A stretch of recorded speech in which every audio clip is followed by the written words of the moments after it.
Muito bem, gente.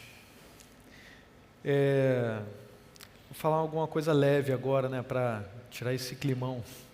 Vocês sabem que meu filho vai nascer dia 9? Meu segundo filhinho. Claro que tiveram outros aí no meio, mas o Senhor resolveu chamar para si. Então Ele nos deu primeiro o Vitor e agora está chegando mais um, dia 9.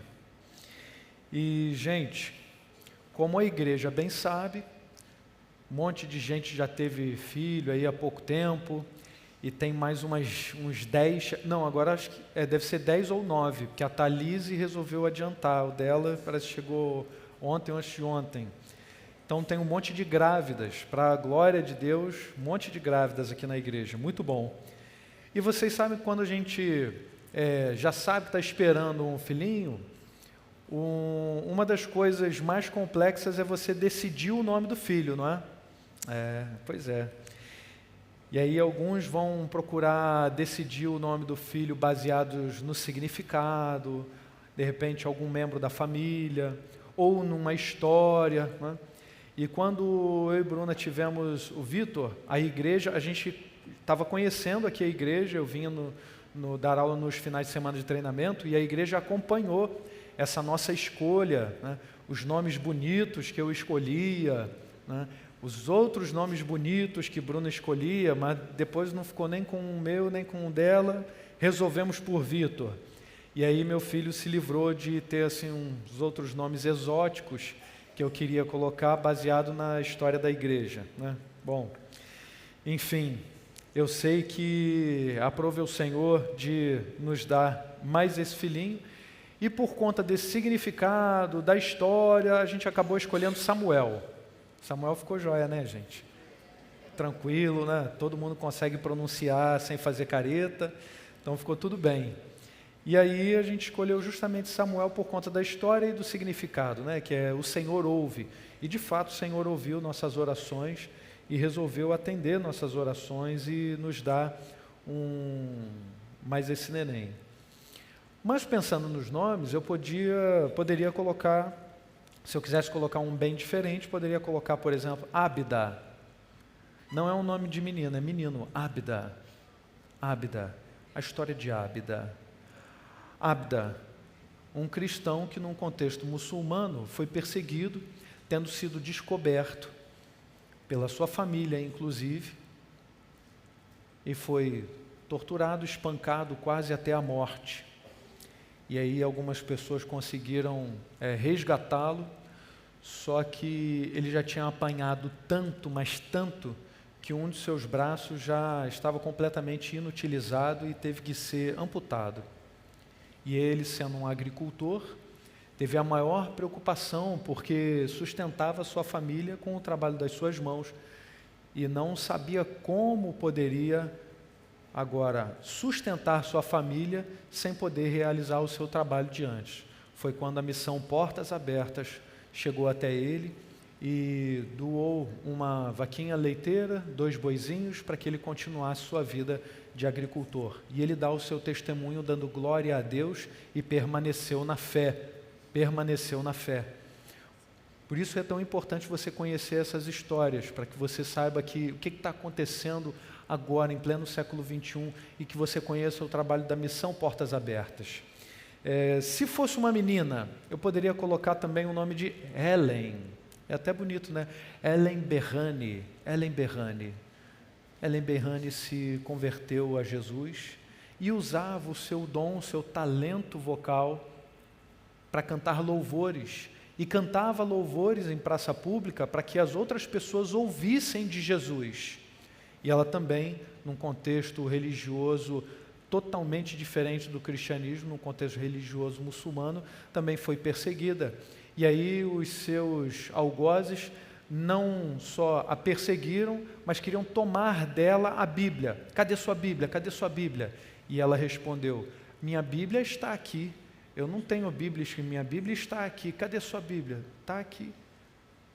E aí bateram tanto na cabeça dela, quase que a ponto de deixá-la sequelada, que era um costume naquela região, e Por conta disso, algumas pessoas que tinham sido presas por causa da sua fé e por causa de todas essas pancadas, esqueciam até das coisas mais particulares da sua vida, data de nascimento, nome, ficavam completamente sequeladas. Mas o Senhor a preservou a sua sanidade e o seu talento, de modo que ela ainda hoje está viva e pode cantar para louvar o Senhor. São essas e outras histórias que a gente ouve ainda hoje, em pleno século XXI, de perseguição dos cristãos. Se vocês fizerem uma pesquisa rápida olhando os diversos países da África, da Ásia, Índia, a perseguição é muito forte, a perseguição é muito violenta. Países de maioria muçulmana, países árabes, também a perseguição é muito violenta. E para nós isso pode parecer uma novidade, só que, na verdade, a perseguição nunca foi novidade para a igreja. Se você entender a palavra de Deus como um todo e olhar para o Antigo Testamento, você vai perceber que ali já o povo de Deus era perseguido. Posso citar o exemplo aí de Êxodo, a saída do povo de Deus do Egito, a entrada na terra prometida, os embates que o povo de Deus teve que ter com os cananeus, outros povos ali da região. O livro de Juízes, por exemplo, o povo tendo que a todo momento entrar em combate com outros povos, perseguidos. E no Novo Testamento a perseguição se torna ainda mais acirrada. Desde a primeira fase da pregação do Evangelho, a igreja tem sido perseguida. Só que isso também não era uma novidade para eles e não é uma novidade para nós, porque o Senhor Jesus, há 2000 anos atrás, já havia preparado a igreja para isso. Tem um sermão conhecido de Jesus, um sermão que os comentadores costumam chamá-lo de sermão profético ou sermão escatológico. Foi o momento em que Jesus preparou a sua igreja para aquilo que viria. Ele está lá em Mateus 24, em Marcos 13 e aparece também em Lucas 21. E é nesse texto de Lucas, capítulo 21, que a gente vai meditar hoje. No Evangelho de Mateus e de Marcos, Jesus está no Monte das Oliveiras, diante do templo, e ele começa a ensinar os seus discípulos.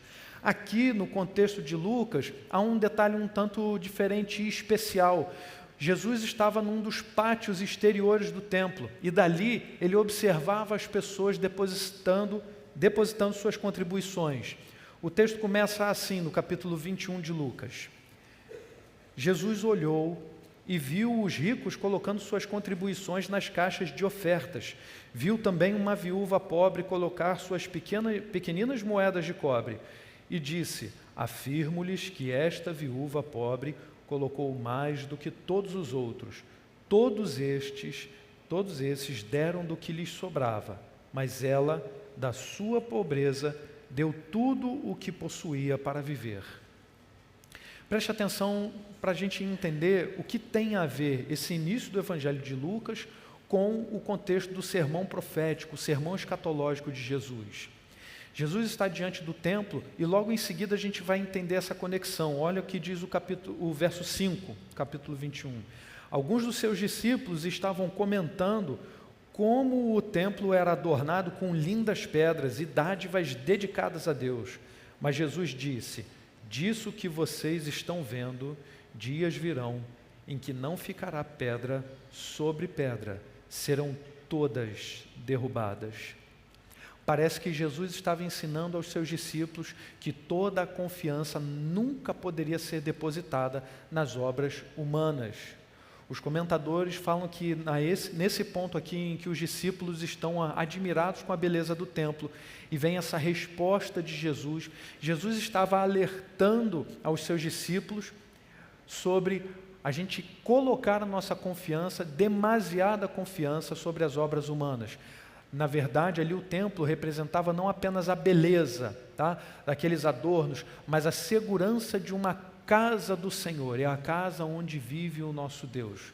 No entanto, a gente sabe muito bem que Deus não habita em templos feitos por mãos humanas.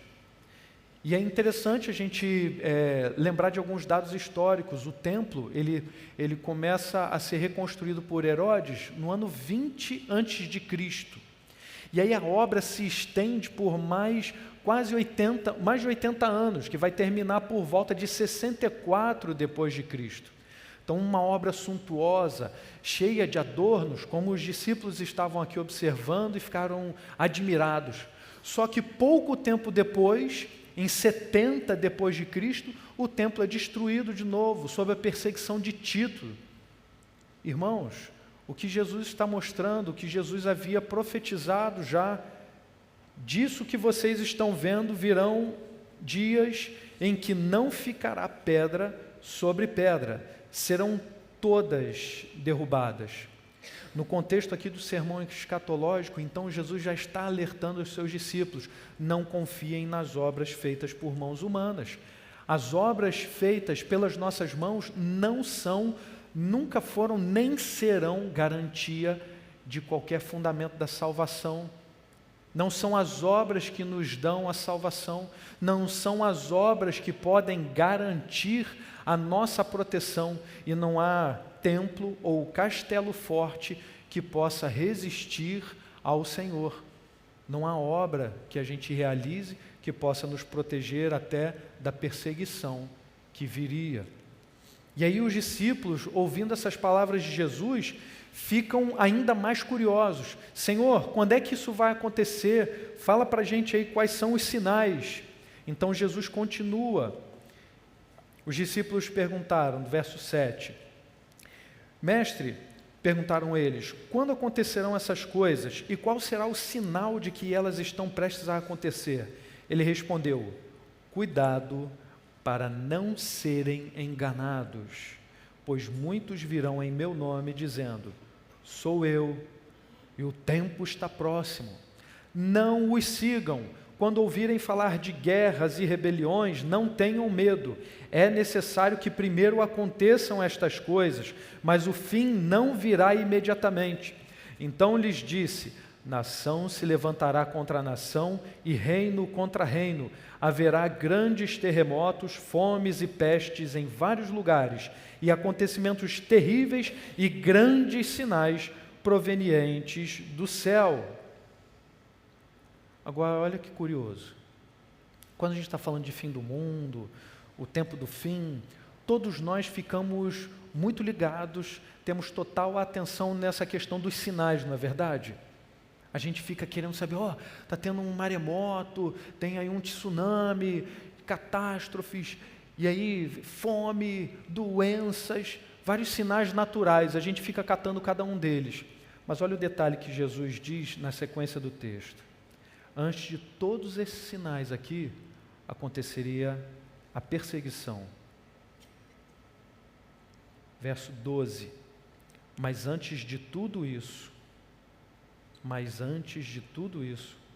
prenderão e perseguirão vocês. Então eles os entregarão às sinagogas e prisões, e vocês serão levados à presença de reis e governadores. Tudo por causa do meu nome. Será para vocês uma oportunidade de dar testemunho. Antes de todos os sinais, Jesus está dizendo, prenderão vocês e perseguirão vocês. Só que longe de ser a perseguição, a ruína da igreja, é uma oportunidade. E daí eu quero que você frise a primeira lição desse texto. A perseguição é oportunidade para testemunhar. Será para vocês uma oportunidade de dar testemunho. É interessante a gente notar aqui que a palavra testemunho deu origem à palavra mártir. Mártir, como todo mundo sabe, é aquele que morre por uma causa, aquele que defende a sua causa até a morte. E era justamente isso que acontecia e que vem acontecendo com alguns cristãos ao redor do mundo. Por testemunharem da sua fé publicamente, correm o risco de vida e alguns deles são de fato assassinados em diversas partes do mundo ainda hoje. Jesus alertou que a perseguição viria antes de todos os sinais, dos sinais físicos, dos sinais naturais. Presos e perseguidos, nós seríamos entregues às autoridades religiosas, às autoridades políticas, isto é, os poderes religiosos, os poderes políticos que se levantam continuamente contra a igreja. Mas Jesus avisou que esta perseguição seria uma oportunidade de dar testemunho. Pode parecer absurdo para a gente, mas pensa da seguinte forma: qual seria a oportunidade que nós teríamos de testemunhar da nossa fé, recebendo toda a atenção?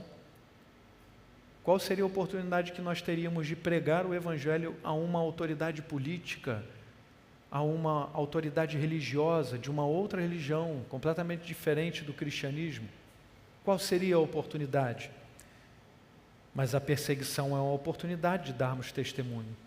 Uma outra preocupação que poderia surgir é o que falar. Estou diante de uma autoridade, o que eu vou falar? E aí Jesus dá ainda mais segurança. Ele continua o sermão dizendo no verso 14 ao 16: mas convençam-se de uma vez de que não devem preocupar-se com o que dirão para se defender, pois eu lhes darei palavras e sabedoria a que nenhum dos seus adversários será capaz de resistir ou contradizer. Vocês serão traídos até por pais, irmãos, parentes e amigos, e eles entregarão alguns de vocês à morte. E esse é o testemunho que a gente vê na vida, por exemplo, de Revu. É um nome difícil, não é diferente, e nem é o nome original daquela que dá o seu testemunho, de uma irmã norte-coreana que deu o seu testemunho. Revu, ela nasceu na Coreia do Norte e é hoje um dos piores países para ser cristão, se não for o pior, onde a perseguição é muito acirrada, muito violenta e não raras às vezes acaba em morte. Revu, ela tentou fugir da Coreia do Norte e umas 2 vezes pelo menos, e ela não poderia fazer isso indo para o sul, porque a fronteira é mais vigiada, seria muito difícil tentando passar para a Coreia do Sul. Então ela teria que arriscar a vida tentando passar pela fronteira do norte para com a China. Porém, a China tem uma espécie de acordo com a Coreia, no qual os perseguidos, ou melhor, os prisioneiros norte-coreanos que os chineses fizessem, eles devolveriam para a Coreia do Norte, e a Coreia do Norte daria uma recompensa para os chineses. Recompensa essa que podia ser em dinheiro ou através de algum outro material. Então, Revu, ela se converteu, foi tentar fugir e, na sua primeira fuga, ela foi capturada e colocada num campo de reeducação. Queriam tirar Jesus do coração dela. Não deu certo. E aí, da segunda vez que ela tenta fugir, ela é capturada numa prisão chinesa. E lá naquela prisão chinesa, ela dá testemunho de Jesus. Ela estava na cela com mais umas 35 outras mulheres, e lá ela testemunhava de Jesus de dia e de noite. É interessante reparar que, no contexto da Coreia do Norte, você se convertendo, não só você sofreria, mas também a sua família. E ela acabou perdendo a sua família por causa disso. Depois de capturada nesse contexto da prisão chinesa, ela, junto com as suas companheiras de célula, ela foi chamada para fora. Porém, ela atrasou um pouco e mais outras 3 mulheres permaneceram também. E ali elas conseguiram fazer uma espécie de culto. Ela falou de Jesus, recitou o Salmo 23 para elas, e aí elas oravam e louvavam, muito baixinho, e em algumas vezes não podiam nem orar falando, nem murmurando, nem sussurrando, quero dizer, mas tinham que orar na sua mente, no seu coração. E aí elas foram devolvidas, ela junto com outras mulheres foram devolvidas para a Coreia do Norte. E aí nessa nova prisão na Coreia do Norte, eles humilhavam as mulheres, os soldados humilhavam as mulheres, as tocavam em busca de algum contrabando, e assim elas eram, de certa maneira, violadas. E aí nesse contexto, sofrendo um interrogatório, uma das mulheres denunciou Revu, dizendo que ela pregava Jesus de dia e de noite. Ainda que fosse um ótimo testemunho, Revu, por causa disso, entrou em uma série de interrogatórios e ela ficou cheia de medo, mas naquele momento, o Senhor Jesus trouxe à memória dela justamente um trecho do sermão escatológico de Jesus. Mas convençam-se de uma vez que não devem preocupar-se com o que dirão para se defender, pois eu lhes darei palavras e sabedoria que nenhum dos seus adversários será capaz de resistir ou contradizer. Então, a partir daquele momento, ela já não tinha mais medo de responder às perguntas dos seus algozes, daqueles soldados. Então ela respondia bem, e eles, não satisfeitos, começaram um processo de tortura. E aí obrigavam ela a negar a Jesus, dizendo que ela estava fazendo um mal, fazia parte de uma seita que estava desvirtuando os norte-coreanos. A tortura foi se intensificando cada vez mais e a dor foi tão grande que ela começou a ter medo de novo, de desmaiar e, por causa daquela fraqueza, ela negar a Jesus. Foi quando ela percebeu que ela estava tentando resistir usando suas próprias forças. Então ela se lembrou de Jesus na cruz. Foi como uma imagem de um filme bem à sua frente, um delírio divino. Ela via Jesus na sua frente.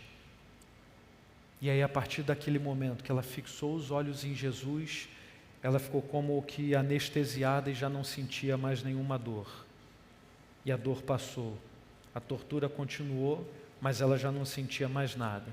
E aí, num dado momento, ela fala que quando foi levada de volta para a cela, ela ouviu uma voz estrondosa dizendo assim: minha filha amada, hoje você andou sobre as águas. Minha filha amada, hoje você andou sobre as águas. Aí ela orou e disse assim para o Senhor: Senhor, há muitas pessoas aqui que não te conhecem. Elas morrerão sem te conhecer. Eu serei sal e luz para elas.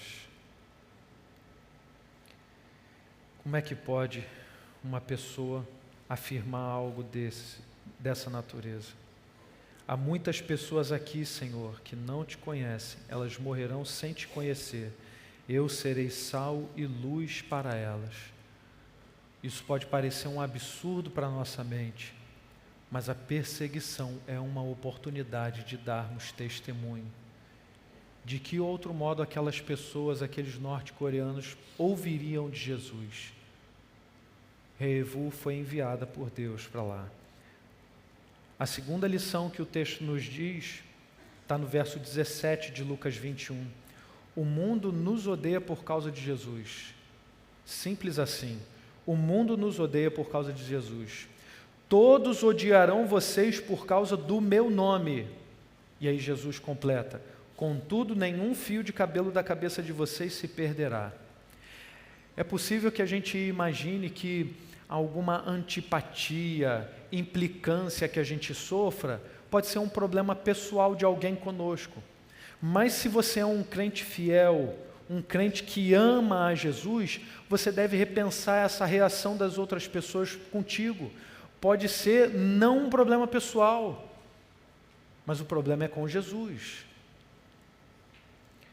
Se você é um crente fiel, tenha a certeza de que o problema não é contigo, o problema é com Jesus. Aquele que carrega a presença de Jesus, leva Jesus consigo para todo lugar. Aquele que é sal, aquele que é luz, leva o bom tempero, leva a luz de Jesus por onde anda. Jesus está vivo nele. Então, quando chega a luz, quando chega o sal, ele transforma.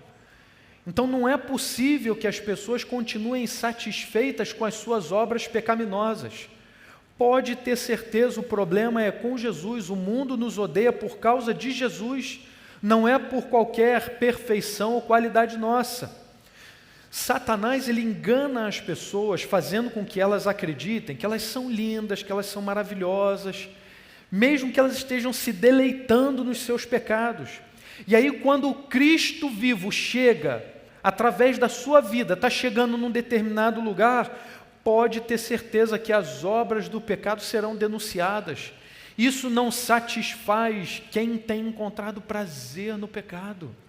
Então o mundo nos odeia por causa de Jesus, não é um problema pessoal conosco, mas é por causa de Jesus. E quando nós denunciamos essas obras do pecado, isso não satisfaz o inimigo, isso não deixa as pessoas satisfeitas.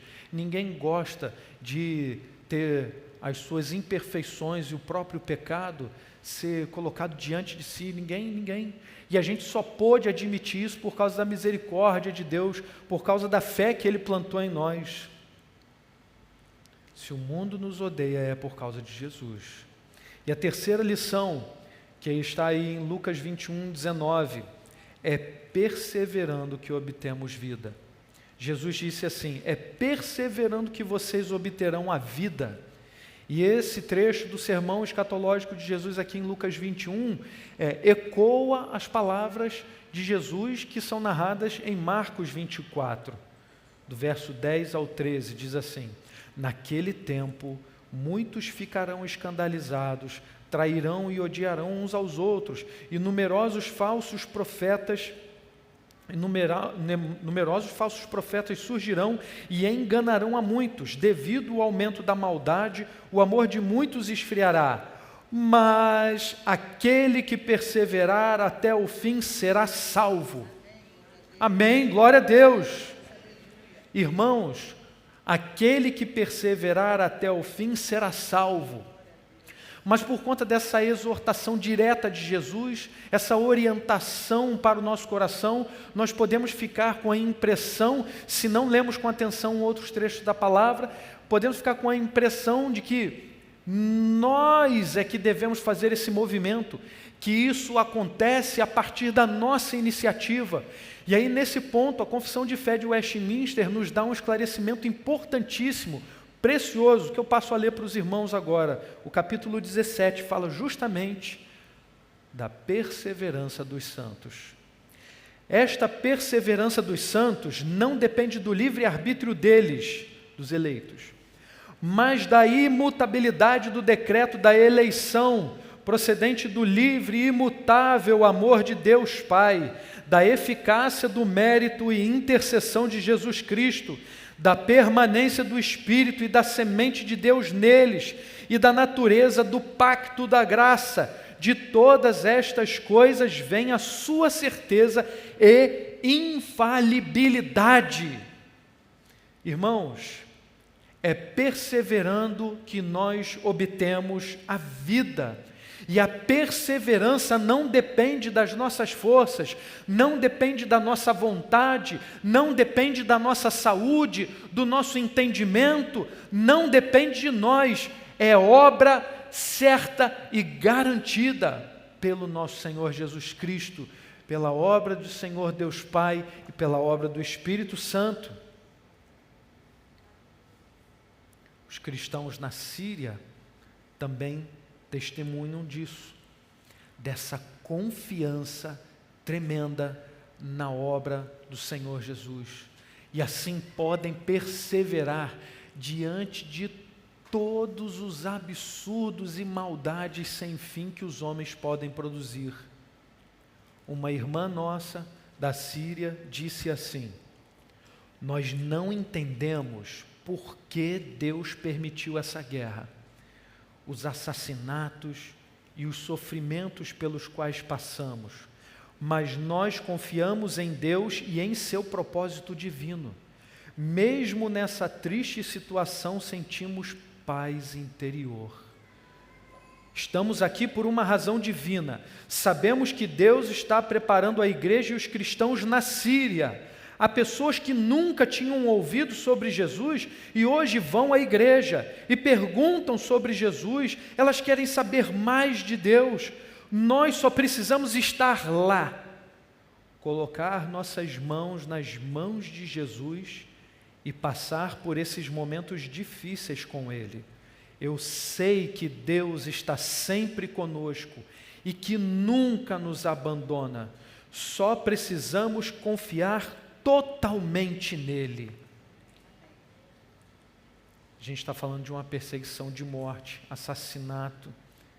E quando se fala aqui em perseverança, em confiança, esse testemunho vivo e verdadeiro está repetindo o testemunho vivo e verdadeiro da palavra de Deus. Garantia da perseverança nossa é a obra de Jesus. E aí, quando a gente está falando de perseverança,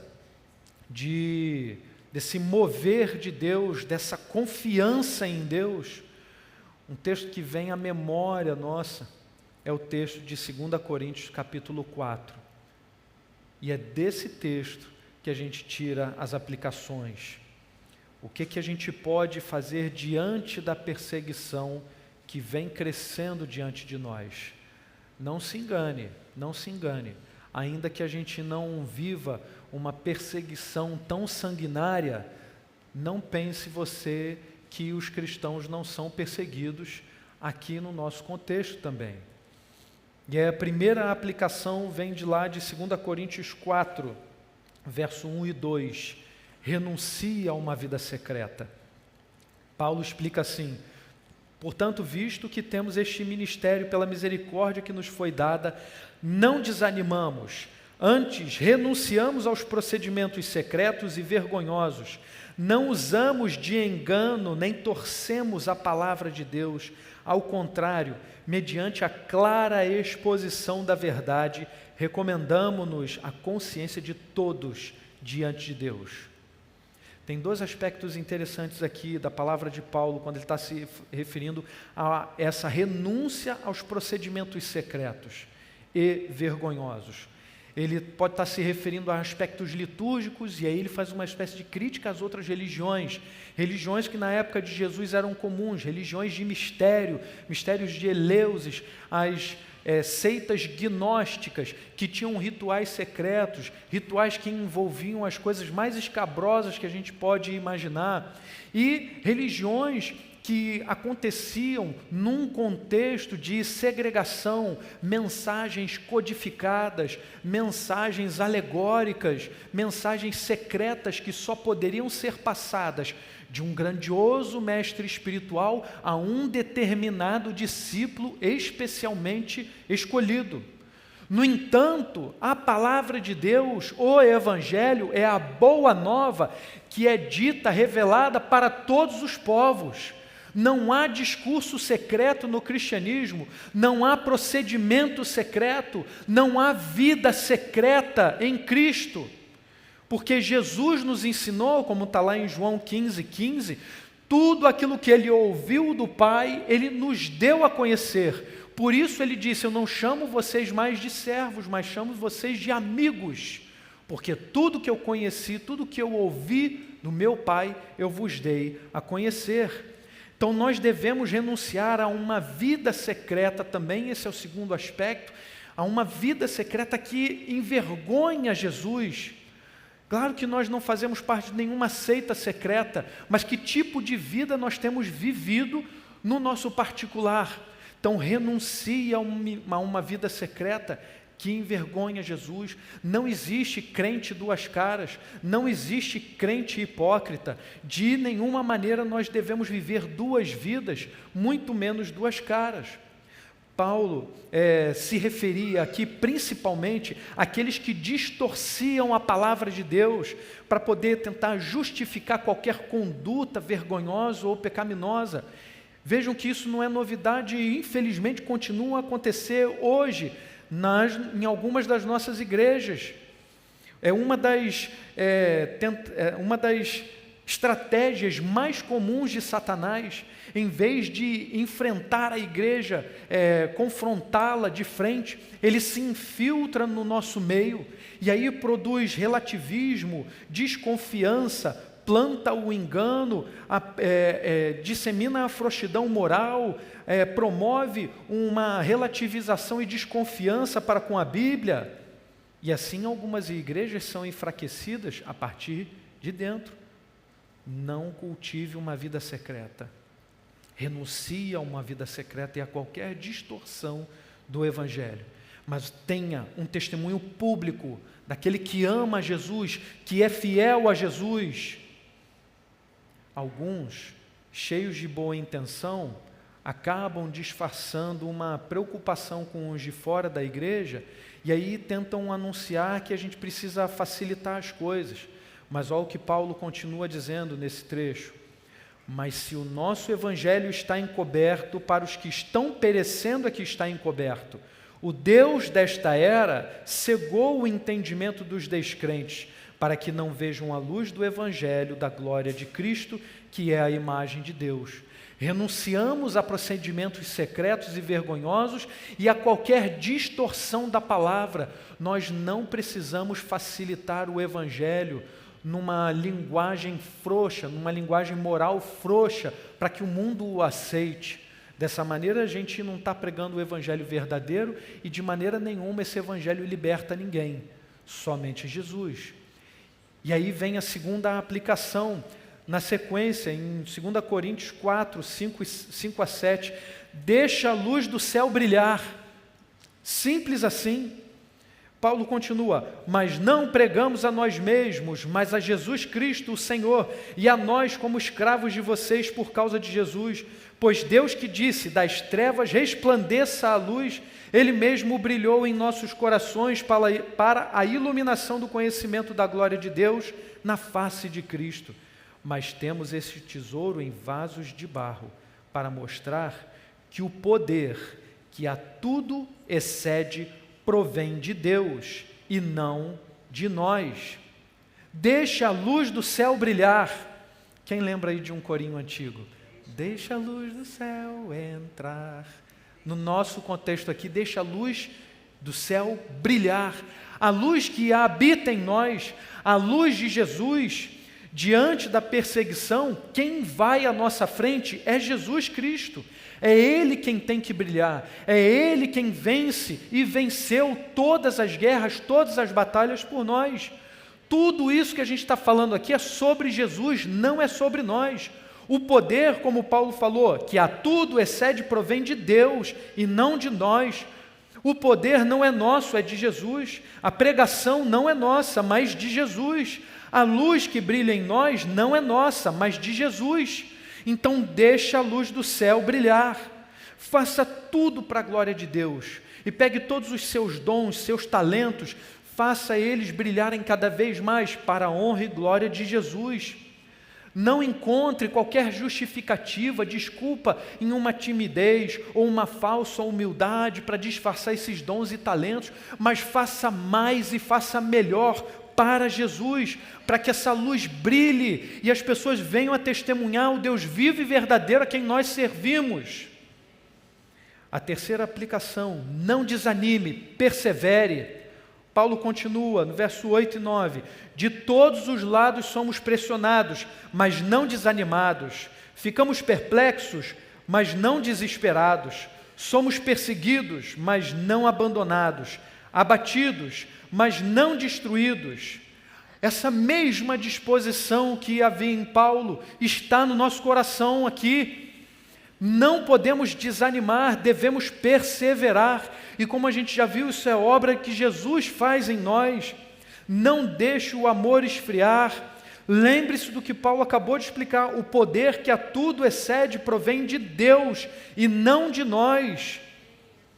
Essa obra a gente faz com Jesus.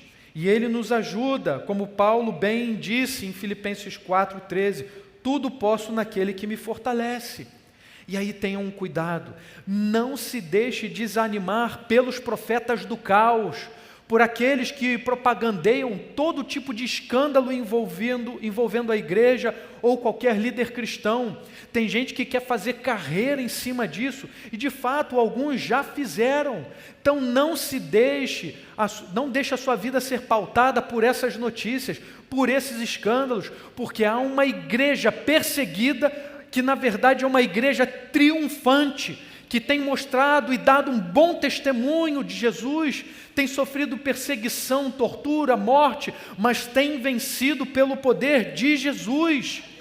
E aí eu encerro com a quarta aplicação, abra seus olhos, a igreja está viva, Essa igreja que é propagandeada por aí, uma igreja escandalosa, ela não existe. Isso não é igreja, porque a igreja de Jesus é a igreja perseguida, é a igreja triunfante. Paulo diz: trazemos sempre em nosso corpo o morrer de Jesus, para que a vida de Jesus também seja revelada em nosso corpo. Não é uma ideia, não é uma teoria, mas é algo vivo, verdadeiro, concreto. Pois nós que estamos vivos, somos sempre entregues à morte por amor a Jesus, para que a sua vida também se manifeste em nosso corpo mortal. Está em 2 Coríntios 4, versos 10 e 11. A perseguição não é a nossa ruína, mas uma das provas de que a igreja está viva, ativa, comandada por Jesus. Uma igreja irrelevante não vai ser perseguida, não será caluniada, não vai incomodar a ninguém. O diabo já vai se satisfazer com ela. Sinagoga de Satanás, igreja do diabo. Isso não é a verdadeira igreja. Quantos testemunhos tremendos do amor, do poder de Deus, a gente não pode ver num simples perfil do YouTube da Missão Portas Abertas. Mas veja de joelhos no chão, sabendo que aquilo tudo é verdade, e aguenta coração, aguenta coração. Eu aguentei ver uns 10 vídeos só. É muito testemunho, testemunhos poderosos, mas testemunhos de sofrimento. Mas são testemunhos que nos dão prova de que a igreja está viva. Então abra os seus olhos, a igreja perseguida é a igreja triunfante. E aí encerro lembrando de uma história de perseguição e morte de crentes fiéis que aconteceu no nosso estado, o antigo estado da Guanabara. Não tinha muito tempo que tinha estourado a reforma na Europa. Em 1557 chegaram os huguenotes, eram os calvinistas franceses, chegaram aqui no Brasil com o objetivo de criar mais um refúgio para os cristãos reformados que eram perseguidos na Europa. De início, foram bem recebidos até pelo comandante Nicolas Durand Villegagnon. Porém, ele, de orientação católica, não pôde suportar a sã doutrina e os ensinos bíblicos a respeito da ceia do Senhor, e ali naquele contexto, entendendo que aqueles huguenotes eram, na verdade, hereges, perseguiu eles, tentou enviar alguns de volta para a França, exigindo que eles renegassem a sua fé. Desses que voltaram à ilha, que hoje é conhecida como Ilha de Villegagnon, aqui na nossa cidade, na cidade do Rio de Janeiro, 3 deles, Pierre Bourdon, Jean Bourdel, Mathieu Verneuil, não renegaram a fé, e o comandante não hesitou em condená-los. Ordenou que seus pés e mãos fossem amarrados a bolas de ferro e depois mandou que fossem jogados do alto de um monte direto ao mar. Aqueles mártires jogados no fundo do mar, com sua fidelidade inabalável, lançaram as sementes que frutificariam por anos e anos, porque o sangue dos mártires é a semente da igreja, como disse Tertuliano. O sangue das testemunhas é a semente da igreja. Igreja perseguida, mas igreja triunfante. Amém? Vamos orar, Senhor. Amado Pai, nós nem podemos imaginar, Pai, que uma perseguição tremenda contra nossos irmãos está acontecendo ao redor do mundo. Se não fossem esses testemunhos, Senhor, nós nem sonharíamos que isso acontece ao redor do mundo num tempo tão supostamente avançado como o nosso, Pai. A gente te pede, Senhor, que esses testemunhos pesem no nosso coração mas alimentem a nossa fé, nos deem força, Pai, para testemunharmos ainda mais de Jesus, Pai, sabendo que a igreja perseguida é a igreja triunfante, Senhor. Então não deixe que nós aqui que gozamos de tanta liberdade, Pai, que a gente não relaxe, mas que a gente seja fiel até a morte, Pai. E essa perseguição sutil que se levanta contra a igreja, que nós sejamos sábios, sagazes para detectá-la e não deixemos que isso entre na igreja, Senhor. Que nós sejamos fiéis à palavra, amando ao Senhor Jesus Cristo, Senhor, não abrindo mão da nossa fé nem 1 milímetro, ó Deus. Honrando o nome de cristão, honrando o nome de Jesus, Pai, e não fazendo perecer esse testemunho tão valioso dos nossos irmãos, Pai. Senhor Deus, ajuda-nos a honrar o nome de cristão e que a gente não recue nem 1 milímetro da nossa fé, porque o Senhor é quem nos move, o Senhor é quem promove a nossa perseverança, Pai. Então ajuda aqui a Tua igreja, nesse lugar, a perseverar, a manter a sua fidelidade ao Senhor, Pai, e assim honrar, glorificar, agradar o Teu coração, Senhor, em nome de Jesus. Amém.